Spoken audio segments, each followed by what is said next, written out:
Pakar ingatkan klaim Putri Chandrawati korban kekerasan seksual bisa jadi senjata makan tuan.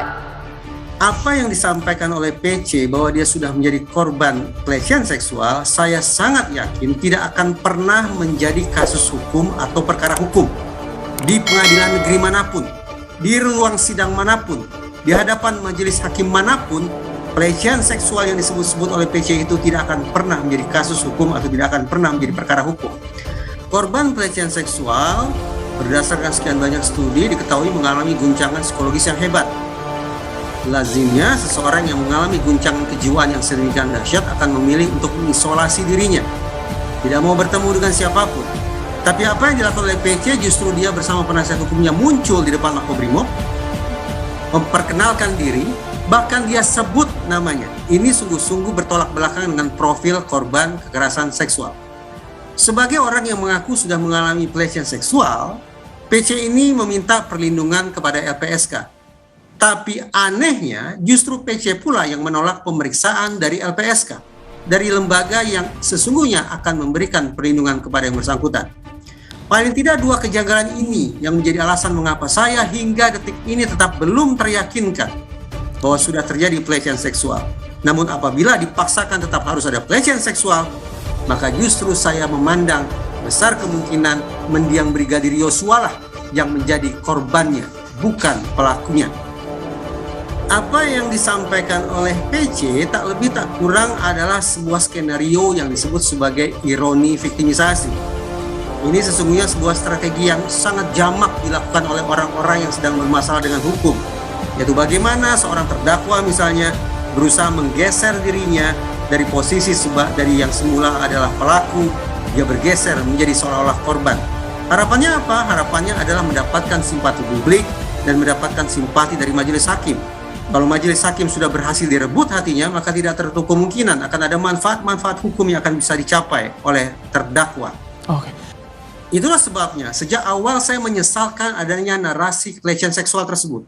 Narasi ini sesungguhnya tidak hanya merugikan Brigadir Y mendiang, tapi juga merugikan PC sendiri. Kenapa? Dari sudut pandang mendiang Brigadir Yosua, dia akan terpatri, terstigma selama-lamanya sebagai orang yang konon sudah disebut-sebut melakukan tindakan tidak senonoh terhadap istri komandannya. Dan dia tidak punya sama sekali kesempatan untuk membela diri, untuk menyangkal akan tuduhan tersebut. Soal kekerasan seksual itu ada bukti visum atau apa sih, Bang? Ada 4 bukti yang kemarin kami sampaikan ya. Satu, bukti keterangan Bu Putri, tentu saja sebagai salah satu saksi dan korban. Yang kedua, ada asesmen psikologi forensik, dan dari identifikasi yang kami lakukan di berkas perkara, kami memegang setidaknya 4 bukti terkait dengan dugaan kekerasan seksual. Oh, itu gampang dipatahkannya. Febri ini sudah lupa ya bahwa dia ini sudah terhipnotis terlalu dalam ya, dan cenderung mengesampingkan dia punya akal sehat. Kalau kita tahu dulu dia punya idealisme ya, anti korupsi ya, yang bersangkutan ini tidak pernah mau menerima perkara korupsi ataupun suap gitu ya. Nah, tapi faktanya bahwa terdakwa ini kan juga terindikasi melakukan suap. Nah, tapi mereka bela. Makanya ini satu idealisme yang luntur yang juga mereka kesampingkan dalam membela perkara ini ya. Terserah mau dia tidak menanggapi omongan saya ini, mau memasang kuping tebal ya silahkan. Tapi faktanya seperti itu, saudara. Ya, rekan ya. Lalu mengenai pelecehan seksual ya. Dalam surat dakwaan jaksa penuntut umum tidak ada secara tegas jaksa penuntut umum mengamini ya bahwa pernah terjadi pelecehan seksual di Magelang. Kalau dia tuduhkan dia habis diperkosa atau habis lecehkan, kok ada perempuan mengundang pria yang sudah melecehkannya ke kamar tidurnya? Iya. Bahkan bincang-bincang seperempat jam, curhat-curhat kan begitu. Kalau dia misalnya seorang perempuan yang normal ya, dari segi etika ini sudah tidak beretika. Kok memanggil pria yang bukan muhrimnya ke kamar tidurnya? Tetapi di sini ketika cinta tidak bersambut, pembunuhan bertindakkan begitu, itu pembunuhan terencana, maka dia melapor kepada suaminya di Jakarta. Jadi artinya hanya orang bodoh yang percaya cerita-cerita Perdi Sambo maupun Putri Chandrawati.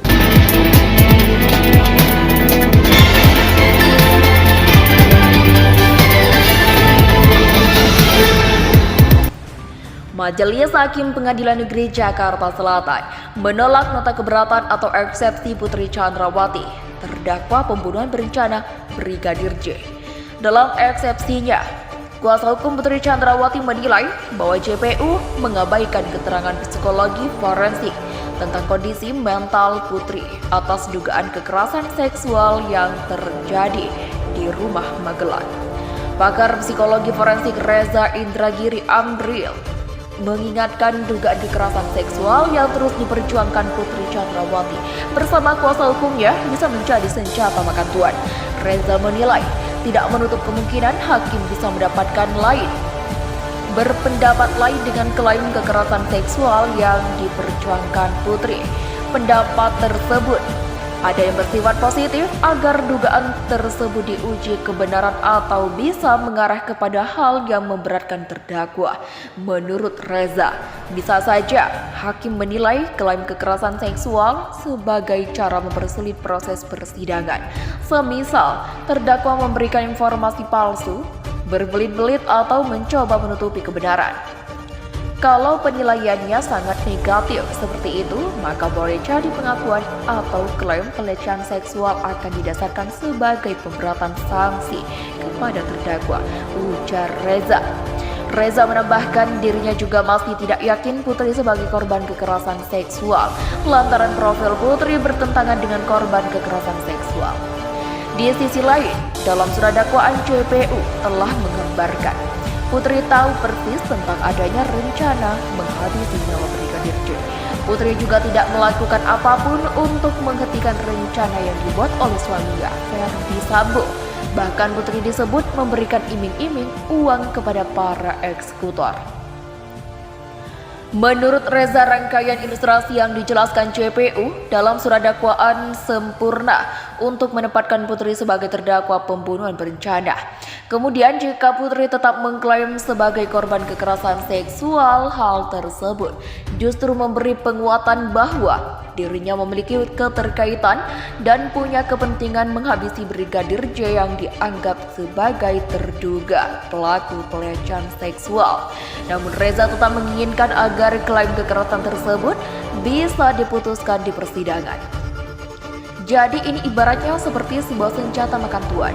Dia, Putri Chandrawati, memainkan ironi viktimasi untuk menggeser posisinya dari pelaku menjadi korban agar pertanggungjawaban pidana tidak ditimpakan seluruhnya kepada dirinya tetapi ke Joshua, ujar Reza. Tetapi ini bisa jadi senjata makan tuan bahwa bersangkutan mengklaim sudah menjadi korban, maka seolah-olah yang bersangkutan memiliki kepentingan untuk menghabisi Joshua. Sebelumnya, Majelis Pengadilan Negeri Jakarta Selatan menolak nota keberatan atau eksepsi terdakwa pembunuhan berencana terhadap Nofriansah Yosua Huta Barat atau Brigadir J, Putri Chandrawati. Dalam eksepsinya, kuasa hukum Putri Chandrawati menilai bahwa JPU mengabaikan keterangan psikologi forensik tentang kondisi mental Putri atas dugaan kekerasan seksual yang terjadi di rumah Magelang. Pengacara keluarga Brigadir Yosua berkata, dugaan pelecehan seksual mudah dipatahkan di sidang. Setelah hakim menolak eksepsi dari terdakwa Ferdi Sambo dan Putri Chandrawati, majelis hakim pun meminta jaksa penuntut umum atau JPU menghadirkan keluarga Yosua dalam sidang pemeriksaan saksi. Soal ini, pengacara meminta sidang pemeriksaan saksi terdakwa Ferdi Sambo dan Putri Chandrawati digabung. JPU mengajukan keberatan atas permintaan ini.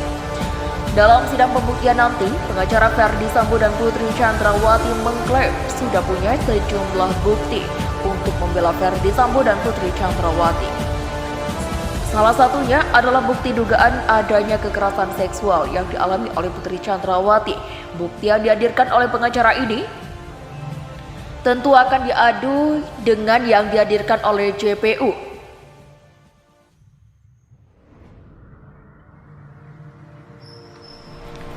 Yang dalam dakwaannya menyebutkan bahwa pelecehan seksual yang dialami oleh Putri Chandrawati adalah rekayasa Ferdi Sambo.